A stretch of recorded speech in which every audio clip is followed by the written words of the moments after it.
Hey, welcome back to video number 2 of Birthing Basics week 1. All right, so now we're going to get into the exciting, fun physiology of Chinese medicine portion. So, honor to the Chinese people and these thousands and thousands of years of wisdom and knowledge gained. I like to talk a lot about when I teach any class, specifically if I'm using Chinese medicine.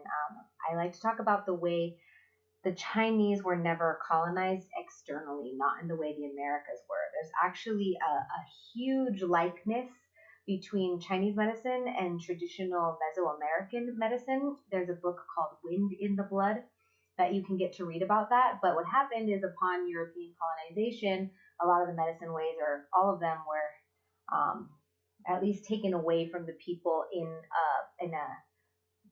a public sense. I do know some people, including Blanquetzani, who has an unbroken lineage of Mexican traditional healing. So that's beautiful. Nonetheless, the meridians are very similar, but the Chinese were not taken over ever in the way the Americas were. So their medicine has kept moving. Now, in the 1950s, upon the Cultural Revolution, Mao tried to kind of hone in. It was kind of an internal colonization that happened, and they tried to take away the spirituality of Chinese medicine. A lot of people fled, a lot of people were murdered, and that's why you find strong contingencies of Chinese medicine in places other than China, like New York and San Francisco and Korea and Japan, and then that medicine has blossomed into its own form because people automatically put their own essence, if you will, into it. But for my purposes, I started learning Chinese medicine from Dr. Ron Rosen, who's a Jewish man who had a grandfather who ran away from Poland and joined different kinds of acrobatic type peoples in Asia. And he was called the Mighty Atom, and he could pull trains with his teeth, aka his chi, and things like that. And that's where my mentor, Dr. Ron Rosen, who my mom met at Crow Dog's Paradise during the Civil Rights Movement, that's where he learned from. And he was my first teacher of Chinese medicine. I came into Chinese medicine extremely haphazardly. It was never something I thought I would do, but I feel like Creator led me there as a doorway to all of this, to everything here. So I'm extremely grateful to Chinese medicine, Chinese culture. The person in my acknowledgments that I call my first love was the first one to put a Chinese medicine needle in me, who was a half Chinese young man from New York. And my partner, Brian Fu, my husband, my child's father, is also half Chinese. There's some kind of karma there. Anyway, big up to the Chinese. I'm really excited to share this, what I feel is invaluable and completely pertinent education from unbroken antiquity. Back in the day, when all of our ancestors were practicing our indigenous medicines all over the world, what did you have? You had time, you had space, you had observation. They would note the way the sun came up and the way the sun went down, the way the seasons changed, the way the plants changed with the seasons. And in my belief system, in my experience as a spiritual practitioner, the plants all have spirits. The animals have spirits. You can actually talk to the plant and it will tell you what it needs, how much it needs, when it needs, if you're able to tune in with it.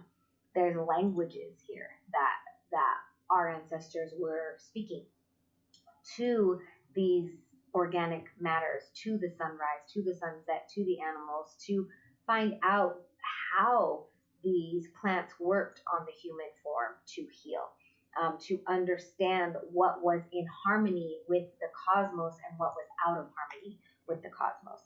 So when you're looking at ancient medicines, and I know this for sure, Chinese medicine, Nishika medicine, and Ayurveda, that the medicine itself is helping us understand ourselves as a microcosm of the entirety of the world as the macrocosm. So, for instance, we are not going to want to go outside in short shorts and a crop top during the dead of winter.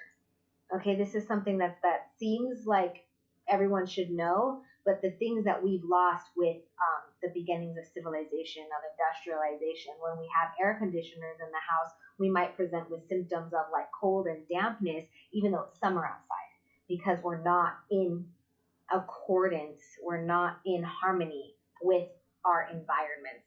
In my personal practice, I have seen people come up with all different kinds of symptoms and they go, oh, but when I go home, I'm fine.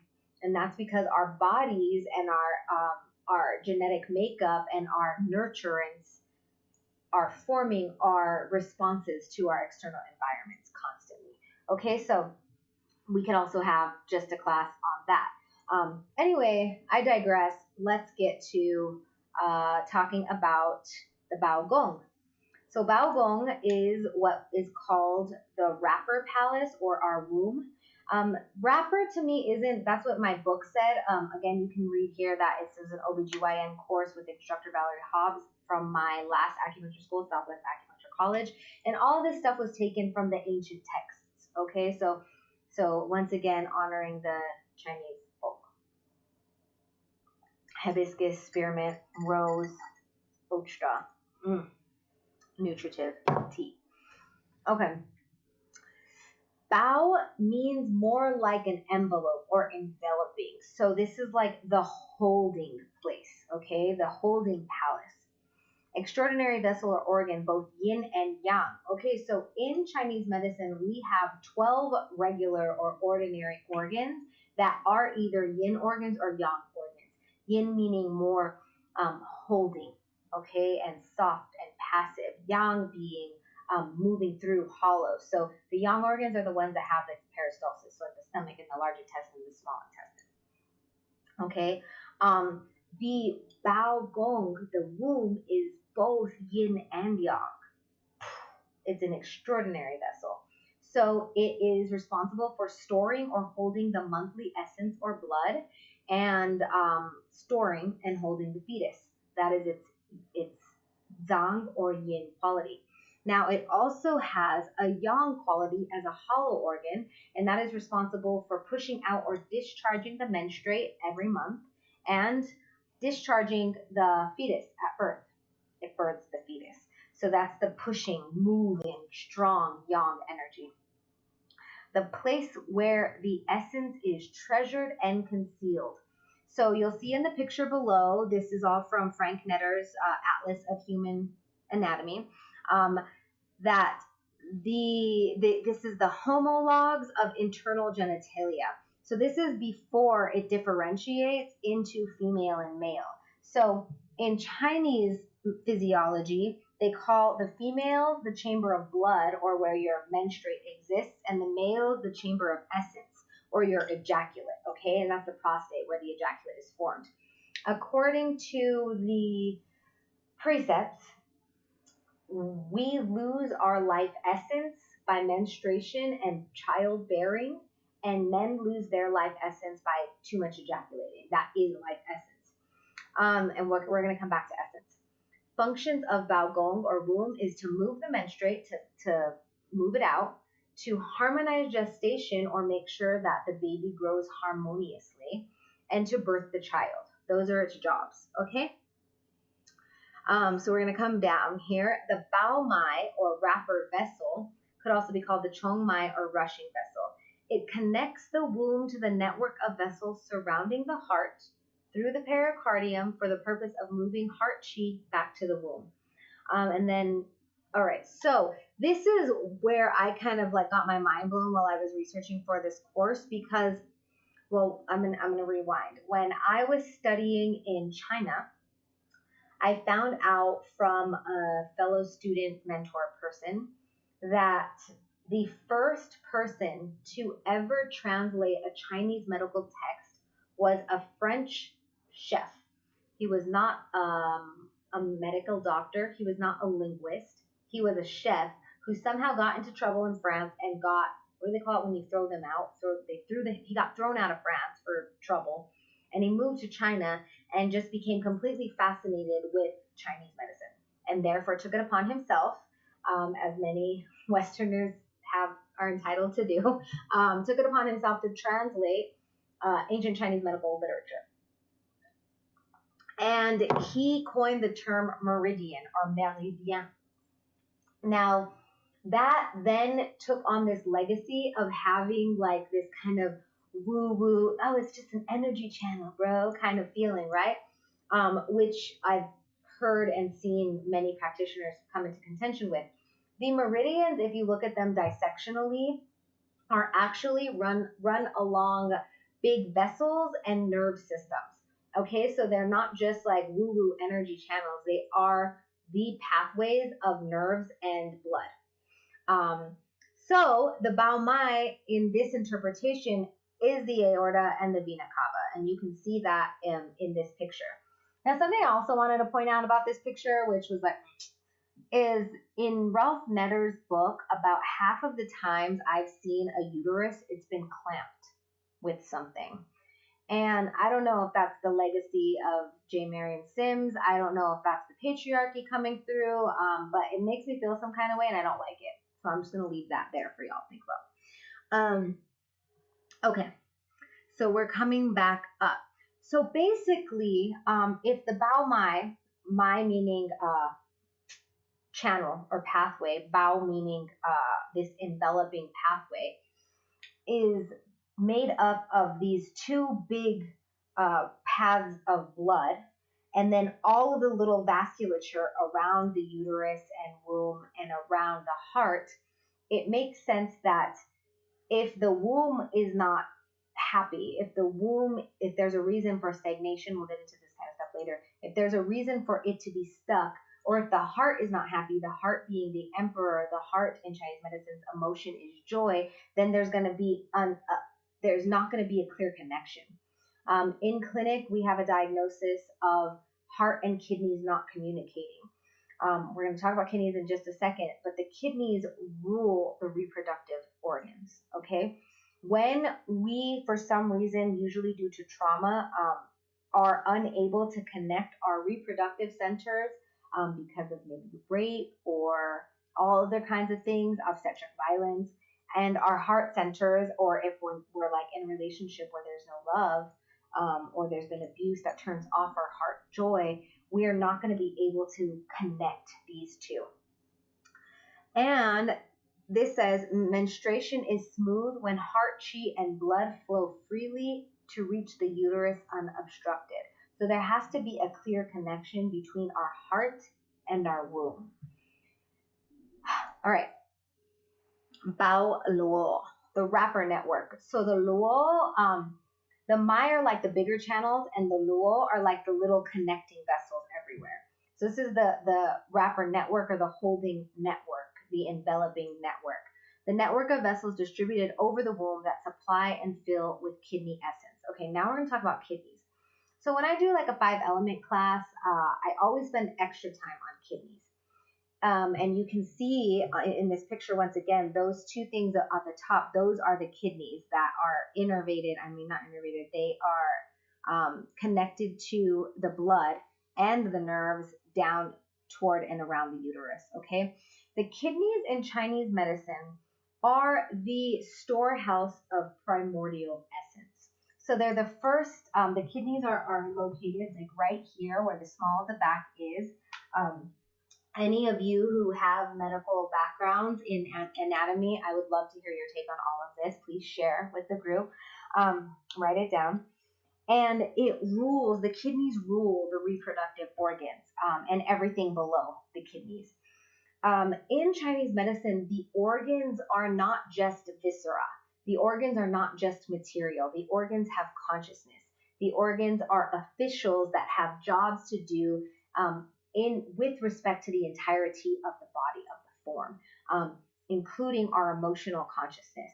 The kidneys' emotion is fear, and the opposite of fear is will or willpower. This it's called jur. It's not just the will, like, oh, I think I'll do this now. This is like your dharma. This is your purpose. This is your will to live, your will to life. So it's apt that your kidneys would rule your reproductive organs. Now, the kidneys house the primordial essence. So there's this idea of essence that is like the storehouse of reserve energy you have that's bestowed to you upon conception.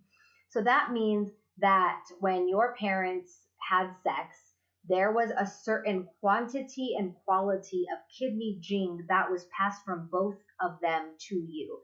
It is further offered that through the mother's gestational period, different type of jing might come from her. And this can be dependent on many things. This is dependent on the age of both parents upon conception of their child. This is dependent on season. This is dependent on, was it a loving consensual thing? Was it a rape? This is dependent on the stars at the time. Was it during a pandemic? Was it after a festival? Were you drunk or high, or were you completely sober and intentional? All of these things have to do with the quality and quantity of jing bestowed to you to store in your kidneys upon conception.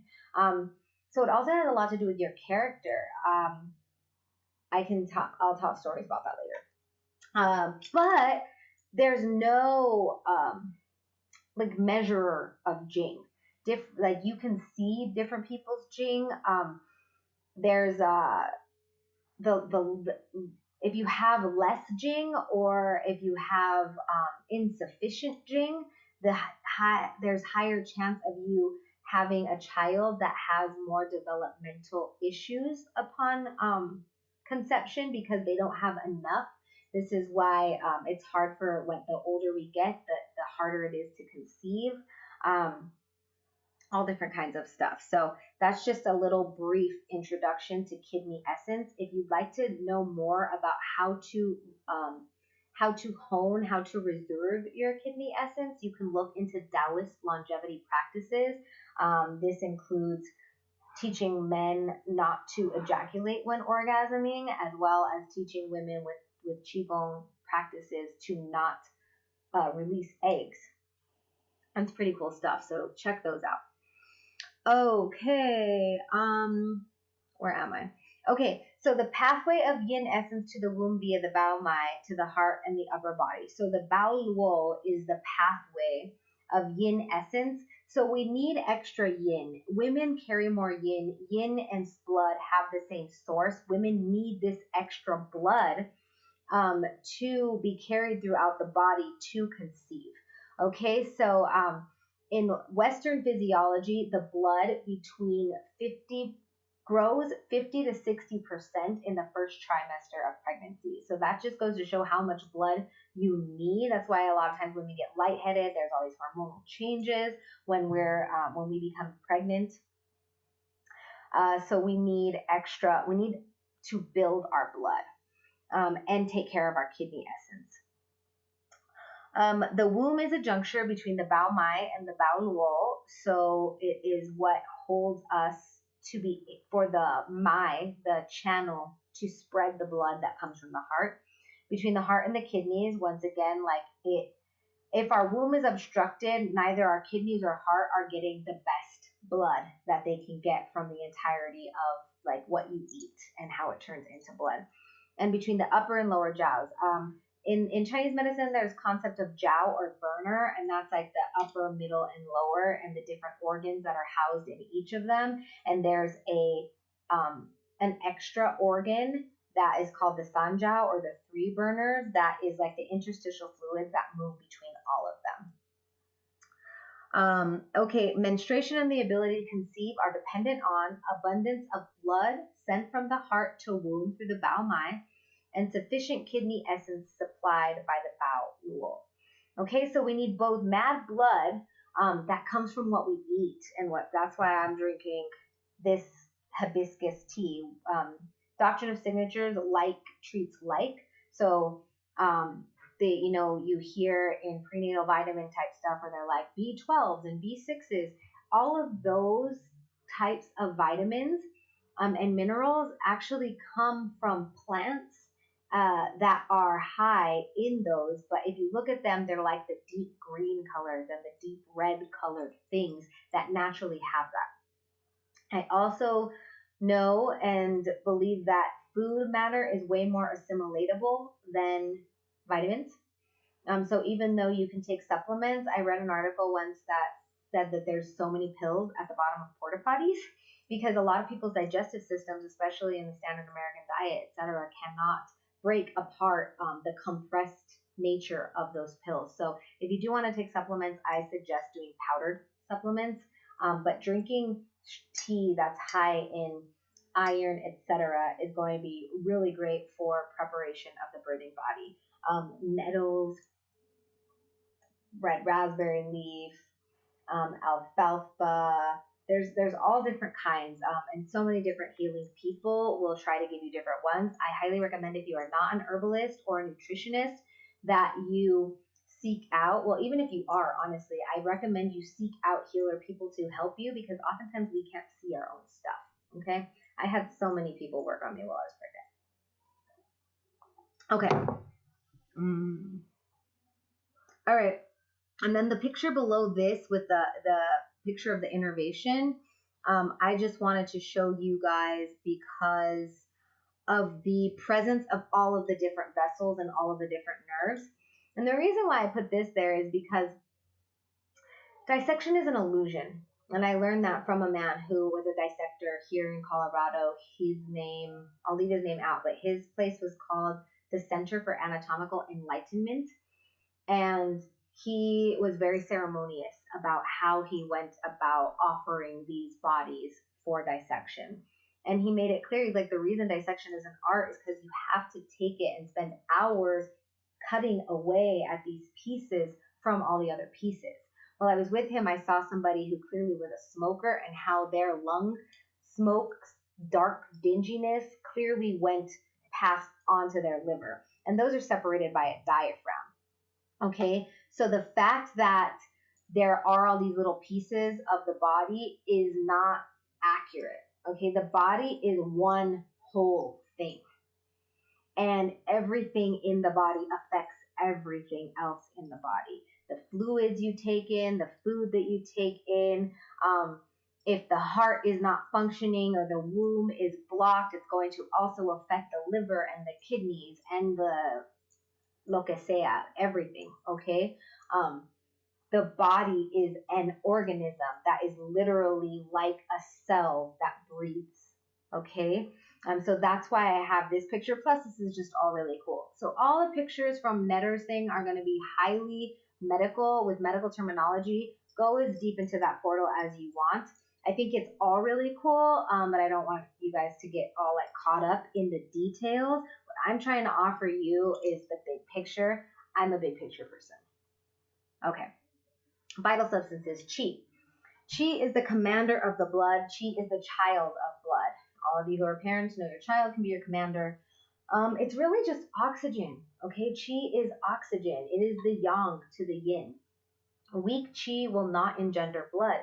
If you don't breathe enough, your blood is going to have a hard time making. Okay? Chi deficiency leads to blood deficiency. Once again, if you are weak in chi, your blood is going to suffer. Your blood body is going to suffer. They talk often about oxygen count, or enough oxygen to help the blood move. You'll see in Western laboratory tests, they will also try to check like oxygen in blood, and that's, I don't know what it says. I'm not a Western practitioner, so maybe I'll should have about that. Okay.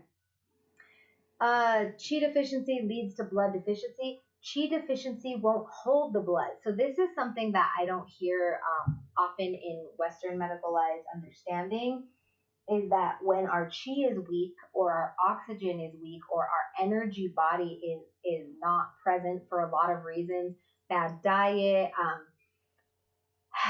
postpartum bleeding, smoking super duper weakens the chi. Then you will have flooding, okay? It will not hold the blood. One of the responsibilities of the chi is to keep the blood in the vessel. So if our chi is weak and it can't hold it, it's like the strength we have, our vessels will just let blood go. So a lot of the times, like if you have a really, really heavy period and you're tired all the time, especially after you eat, this might be your problem. Chi stagnation leads to blood stagnation. So Then we have an excess condition, which is stagnation of chi, which means it's not moving. So that happens like if you endure some kind of trauma that's like and you just you like hold something, your chi stops there. Your breath no longer goes to that part of your body because your breath, it hurts, right? It hurts when you breathe to that part of your body. Trauma responses, etc., and that will stagnate the blood. And the blood that is stagnant cannot move freely from the heart to the womb. Okay, blood. Blood is the mother of chi. So the mother has to be a holder of the chi. So they're dependent upon each other. So then in blood deficiency, chi loses its root. It can then flush up erratically or become open to internal wind. So we also call this the blood anchors the chi. When we have our blood, your blood wants to be like thick and full and robust, and not too thick, not like stuck thick, but like, let's say full, robust, okay? And then it can hold. So it's kind of like I'm seeing like your favorite tia, your favorite auntie who got these big old tetas and she's just all voluptuous and you just want to like cuddle her and she's sweet smelling and gives you cookies and you just like melt in her. That's the way you want your blood to be. But if there's somebody who's like super like stick like, they can't hold you, right? And then like if you thrash and flail, then they're just like and they let you because they don't have this like hoo hoo. So the blood is supposed to be there to anchor the chi. When there's not enough blood because of blood deficiency from myriad of causes, the chi then is like so this can be shown in anxiety, in drastic mood swings, lots of different things. So that makes it open to internal wind. So if the blood is not full and robust, it's kind of like what's a good analogy? I'm not thinking of an analogy right now, but basically the internal wind enters through the deficient blood. So instead of having this like thick, robust kind of river going, there's like spaces in between your blood, so you have wind. And in Chinese medicine, wind is kind of like spasminess. Okay, so you might get spasms in your blood. I got the only Charlie horses I ever got was when I was pregnant, and that was because my baby was taking all of my blood. So cramps, Charlie horses, and like twitching, like erratic twitching without blood. Blood stasis leads to chi stasis. So once again, we've got that interdependent nature. If the blood is stuck, either because there's not enough of it or because there's trauma in it, then the chi also can't move there. The oxygen won't go. And then blood deficiency leads to qi and yang desertion. So then qi and yang desertion is kind of like the qi not holding the vessels, but literally it can no longer and it gives up and then you're hemorrhaging. Okay? That's dangerous. All right, fluids. Blood and fluids have a common source, so we've kind of talked about that with the yin. Fluids here is like what's in your mouth, what's in your mucosa, your eyes, your vagina. Okay, this is also part of your uterine fluid. Fluids have a common source. Fluids loss or damage leads to blood deficiency. So we're talking here about the like postpartum bleeding. We're talking here mostly bleeding, even if you get an injury and you bleed out. Sometimes if people have excessive discharge, this will happen. Okay, fluids that are full and excessive can lead to stagnation, chi stagnation, or phlegm stagnation. So I actually have only seen full fluids in people who might eat a lot of processed oils, but then it's like the fluids are just thicker because the oils are hydrogenated. I also see phlegm obstruction in smoking people because the smoking is hot, dry, hot, dry, hot, dry, and it's going into the lungs, which are supposed to be really fluid rich. And then it dries the fluid in the lungs, so you become phlegmy. Like the fluids are no longer fluidy enough. They become like like all like burnt almost. And then that causes phlegm obstruction. So phlegm obstruction looks like tumors and fibroids and PCOS. Okay, so that's like growths, and usually like benign tumors. If we're talking malignant tumors, those usually probably also have a lot of toxicity or heat in them. Okay, essence, and we already talked a lot about essence. Essence and blood share the same source. We talked about that. If qi and blood are weak, essence declines. Okay, so where do we get qi and blood? Once again, from breathing and food. All right. The qi and blood are also not just physiological. Everything has qi. It has a type of qi. It is oxygen, but it's like qualitative as much as it's quantitative. This means that if you're in an environment of people who are not loving you well, it's going to deplete your qi. If you're in an environment that has bad air, it's going to deplete your qi. If you are go, go, go, go, go, go, go without stopping to rest, it's going to deplete your qi and your essence. Okay. So a lot of the times if like burnout is a thing, some of the things I will prescribe are foot soaks and meditation and putting flowers in your home that offer life essence, okay, that offer qi, fresh qi. The more food we eat that is directly from the earth in front of you, the more qi that has to offer to you. So our resource, our reserves, our kidney essence gets used up faster, gets depleted faster if we are not offering ourselves on the daily nurturance that would help balance the kidney essence needing to spend itself. It's kind of like always spending your savings as opposed to making earnings every week. Okay, maybe kind of like during COVID, or not. So, but there are all different kinds of ways that you can nourish and nurture yourself on the daily, and we can talk about that depending on your questions. And blood deficiency leads to essence insufficiency. Okay, so once again, if we are not offering to our blood body in the form of nutritive foods, we are not going to receive what we need, and we are going to burn out faster, and our fertility will suffer, and our child's like what we give our child could suffer. But according to my one Mera midwife, she says that most of the time the baby's fine, but the mom gets like the body will give the baby all of your nutrients before it gives you. That's why so many women experience hair loss pre and postpartum, which I didn't, because I had like a lot of people nourishing me and a lot of good food. Because the blood is in charge of the hair, the essence is in charge of the hair. Okay, also with nails, with a glowing complexion.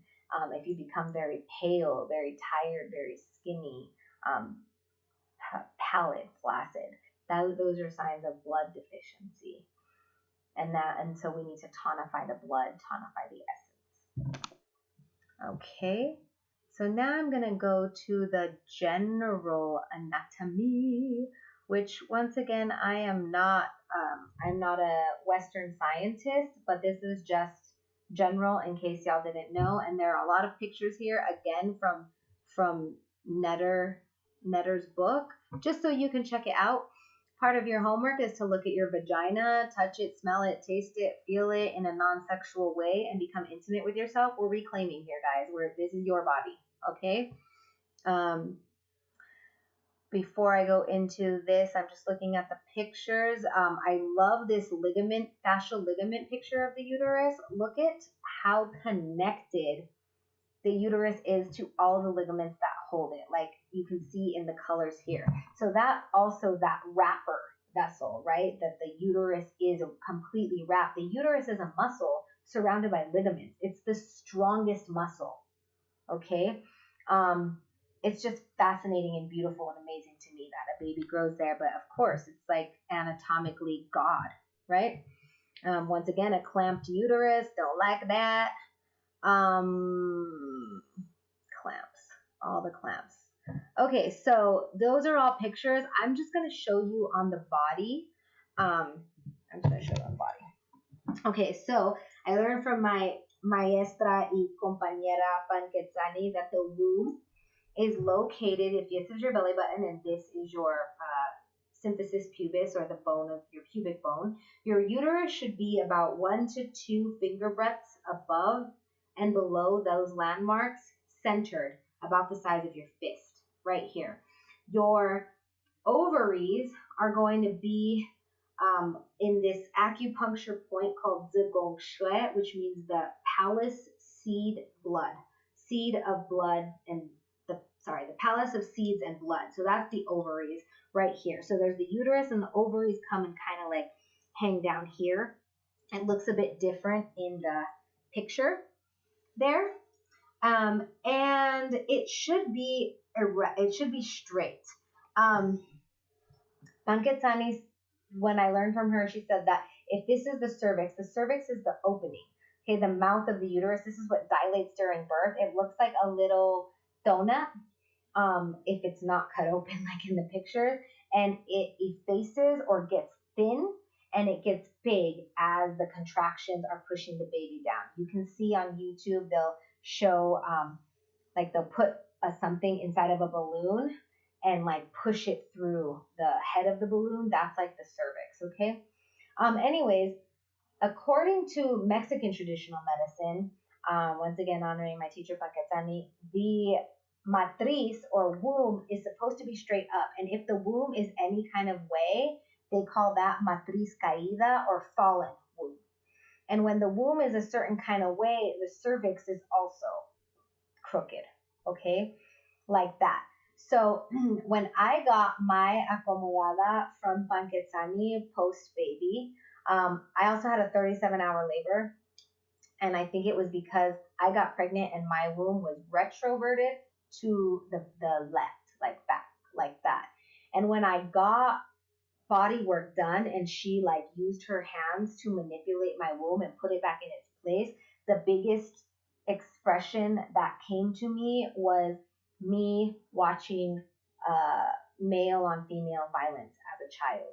And so like I felt my womb, and this is where consciousness of organs come in. I felt my womb retract and move to the left, which is the female side, that it is not safe to be with men. Okay.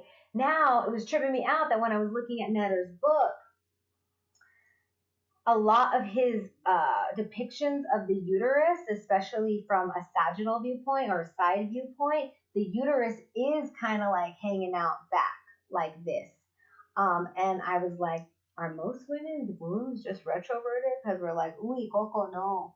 You know, like, I'm like, I don't know, but, you know, think about that. So from a Mexican traditional medicine point of view, a lot of like any kind of hormonal imbalance or blood imbalance or pain, menstrual discomfort comes from having a matriz caída, which means that the womb is all different kinds of way. I know that she does a lot of treatment nutritively and tea-wise, as well as vaginal steams and actual hands-on manipulation of organs. I highly recommend, if any of you want and feel called, take her classes to deal specifically with the organ of the womb.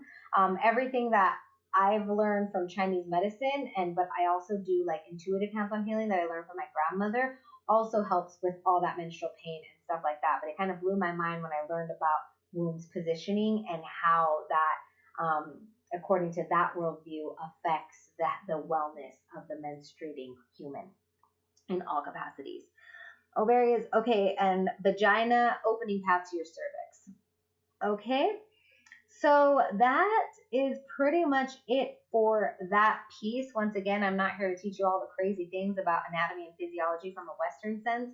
I'm here to open your mind to new ways of viewing things and to encourage you to go down whatever rabbit hole inspires your passion about this, because whatever does, that's where we need you.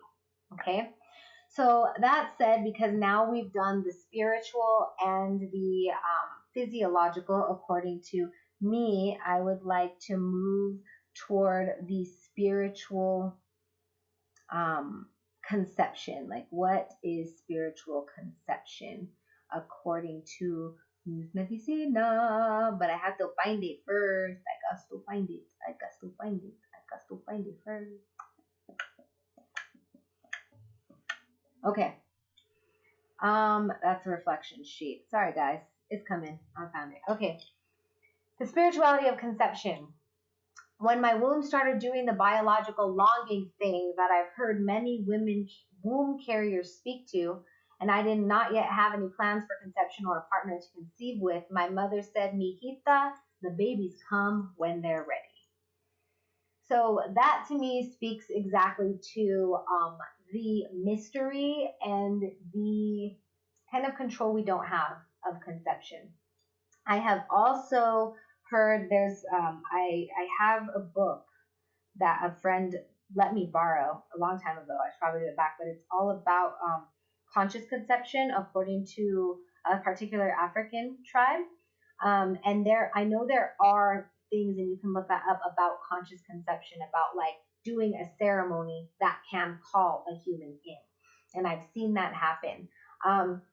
In these ceremonies, from what I know, and once again, I don't know a lot, but I know some things, and you're always welcome to question anything I say, please do.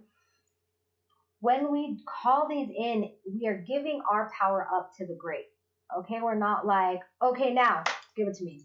You say, if it is in the most divine, highest will of this universal consciousness that this baby come through me, so be it. And then you go, okay? So I just want to say another couple of things about myself and my journey to conception. I got pregnant for the first time ever when I was 34. And I thought that I was not able to get pregnant because I know at least 2 previous partners try to impregnate me against my will. That's also portals to go through. As you see in my acknowledgement, thanks for all the past lovers that helped to clear caca out of my womb. I've cleared a lot of caca out of a lot of wombs, y'all. We are vessels. And so there's chi, there's other people's not so good chi, and even some people's really, really great chi that you can't let go of, that's stuck in your womb. But as Banke told me once, there shouldn't be anything in your womb that isn't yours. Okay, so we're going to do some womb exercises and exorcising while we're in this class. Be ready. You will be. Okay. Anyways, I had never been pregnant, and I didn't think I could get pregnant. And my mom had been pressuring me for a while to get pregnant, even though she said that to me like when I was like 26. But by the time I was like 30, she's like, "So, how about that baby?" And I had recently gotten into a relationship with my current partner, who was super lovely and super wonderful, but much younger than me. And I was like, I don't know. I don't even know if I can get pregnant. And I went to a psychic, and the psychic was like, "Oh, you won't have a baby for like 3 years if you're going to have a baby. And don't worry about it, they'll come." But also, she just told me a bunch of things about my career and about whether I was going to be a mom that kind of made me go, well, and if we're talking about consciousness and we're talking about the energy that our thoughts and our beliefs create in our body, when you're holding on to an idea, when you're in an expectation mode, when you're waiting, there's a clinging. Clinging does this to your organs, and clinging does this to your womb. Okay? So oftentimes when we're trying to get pregnant, that energy is super pervasive. And that's why you've heard, or I know I have, many women say like, I wasn't even trying to get pregnant and I got pregnant, or I tried to get pregnant for years and nothing. But then when I stopped, I got pregnant, or we got pregnant while we were in the adoption process. And that's because the womb needs to be in an open state to receive. Okay? So when I thought I wasn't gonna get pregnant, when I literally went to my mom, I was like, Mom, I probably won't have kids. I might not have kids. Maybe I'm just supposed to be like this medicine person and put my energy there. And I did that, and I went to the seer, and I just was like, eh. And within a month, I was pregnant. Okay, so that's my little story. Once again, everybody's different. I'm just trying to offer you some perspective. So let's go through this list. Babies choose when to come from the spirit realm and the stars. They choose who they come through, they choose their circumstances, and all of the above help their souls move toward their soul's journey of enlightenment. Okay, so this is all to say, in my belief system, the souls that come through are conscious, and we are all reincarnated to live lives again and again and again until we reach nirvana or enlightenment. Okay, so this is assuming that there is reincarnation, which I do believe in. Each time a soul is reincarnated, it has the opportunity to move closer to its soul's purpose. Okay, so yeah, babies in my belief system choose us, and they choose who they come through. Okay, so I've heard, I had one person tell me once, like, oh, as soon as I found out I was pregnant, I knew our work was done. And like, she literally got pregnant by the child of her father, and like something shifted in her where she didn't want to be in a partnership with him anymore. It was like that was for the purpose of the baby, which I totally also believe. Each time a soul, went there. Okay, babies come in times of great need and times of great love. Sometimes babies come through specifically to go. I've seen this happen more than once with many different people, that in this time of maybe there was strife in the relationship, maybe that was the last straw before you leave an abusive relationship, maybe this loss is what you needed to finally break open to release your trauma from this other thing that happened. Okay, and in times of great love, babies are not just gifts of loss or bereavement, gifts of opening and grief that we may heal. Babies are gifts of great love and healing in general. Okay, all souls come to teach us lessons in both the material and spiritual realms. So that's to say that when souls come, and I've seen this as a bridge, that sometimes the people closest to us die in the wrong time, in times where they can become better allies for us in the spirit world. Okay, parents, fetuses, siblings, grandparents will specifically choose to pass on to be your ally in the spiritual realm because you have more work to do, or they will pass on, like if it's an elder, if it's a parent, because maybe they weren't the best ally they could be for you here. But once they pass, they are able to fulfill a role for you if you're open spiritually that they could never have done here in this life or in this material manifestation. So conception is a divine act always, being that babies come in great need or great love, being that they choose when they come, being that their souls are on a journey toward enlightenment. Whenever babies come, they're supposed to be here. Okay, and whenever it doesn't matter the circumstances. So very personal example, my maternal grandmother is the daughter of rape. And I found that out when she died. I didn't know. And when I found that out, it was like, oh, wow, that makes so much sense. Like, I knew her better by knowing that about her. And if she weren't here, I wouldn't be here, right? And then there's a fierceness involved in coming into the world that way, that I think is required for some of the work I've done personally here. All of these things are nuanced and complex and complicated and not necessarily explainable in human terms. But that's just an example. I do not believe that any child born is unholy, if you will. Okay, Our children come to be our greatest teachers. I think that one's explanatory. Inability to conceive is both spiritual and physiological. So we went through the physiological stuff, right? Like we're pretty much not nourished enough. Our matriz is in a weird place.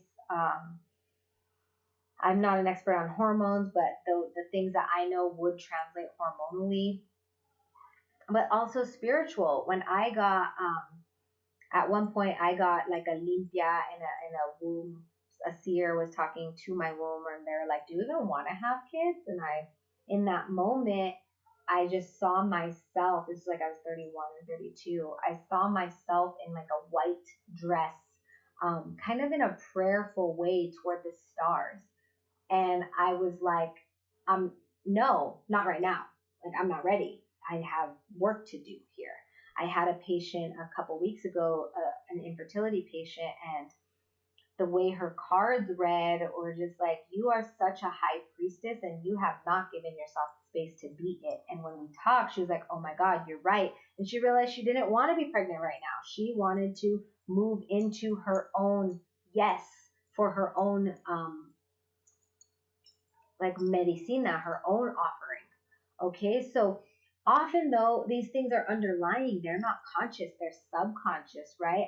I've talked to people who aren't really that in love with their partners, or they're like, oh, I'm just supposed to get married and get pregnant, or there's just all of these underlying things. Are we in relationships for the external validation of the relationship? Are we trying to be a parent for the external validation? Are we trying to conceive because our man wants a baby, and if we don't give him a baby, they're going to leave us? Like, what are the underlying motivations for the desire to conceive, or the opposite? Okay, but these, again, complex, deep, nuanced, and not all conscious, probably mostly unconscious. That's why conception is both spiritual and physiological. And then that's also why even the age thing isn't a big deal, and that's why babies are so sacred. I know a couple were together for 5+ years, were both smokers, and she was 40 and he was like 42, and she had no kids. And then like her period was late and she was feeling all kind of way, and she had no idea that she could even be pregnant. And she went to the doctor. They're like, you're pregnant at 40 for the first time, never before pregnant. Because that baby needed to come through, okay? And probably because they were like giggling and laughing and enjoying the heart expansion, and the blood was like, whoa, to the womb, right? Surrendering to the great mystery is the most powerful medicine. We must trust the great mystery. So, as I mentioned before, like ceremonially, you're giving over the need, you're releasing the expectation. There's a story of an elder woman who I know who wanted another baby. Her youngest was like 9, 10. She wanted another one but wouldn't get pregnant. And then she made an offering to one of the, like Our Lady of Fatima or something. And again, it's faith, right? And goes and says, if it is in your will, please let me conceive. But if it's not, okay. And then like you ask to be filled in a way that will move you into the direction of your divine creation. Okay, babies aren't necessarily all of our divine creation. That's an interesting one. And then the great mystery. This is from one of my midwives, Monica. When I was pregnant, I didn't want to go to the hospital because I have certain things with the hospital, and I called her, and my mom trusted her. A lot of my stuff with my pregnancy came because I wanted to make sure my mom was emotionally well during it, which I wouldn't recommend for all of you all, because emotions are not, everybody else's emotions are not ours to hold, especially when we're pregnant, and we'll talk more about that. But I didn't want to get an ultrasound because babies move away from ultrasounds, and to me, that's like they don't want them. There are weird studies around all ultrasounds of babies. You can look into that if you want. But I called this old friend midwife, and she said, well, you could just choose to trust the great mystery. Even a miscarriage is a variation of normal. Even a stillbirth is a variation of normal. You can get an ultrasound, but until 20 weeks, it's just going to be a ball, and you're going to be like, oh, nice ball. But then that is a false security, because People miscarry at 22 weeks. People, miscarry at 30 weeks sometimes. So you can choose to just trust. So I did. And it was scary. And I had to really sit with my fear until he came out. I had no idea if he was okay. But I knew that we were okay. Because when I checked in, we were okay. So this is a lot of information. That's the end of video 2. Please take time to integrate. If you have dissenting ideas or thoughts, that's totally welcome here. I can't wait to connect with all of you on this material. Thank you for your patience with me and my technological issues. And I'm really, really grateful you've chosen to walk with us. Thank you for choosing your path in this healing way, and thank you for choosing now and here. And thank you for trusting me, and thank you for being here. Okay, see you soon. Ciao.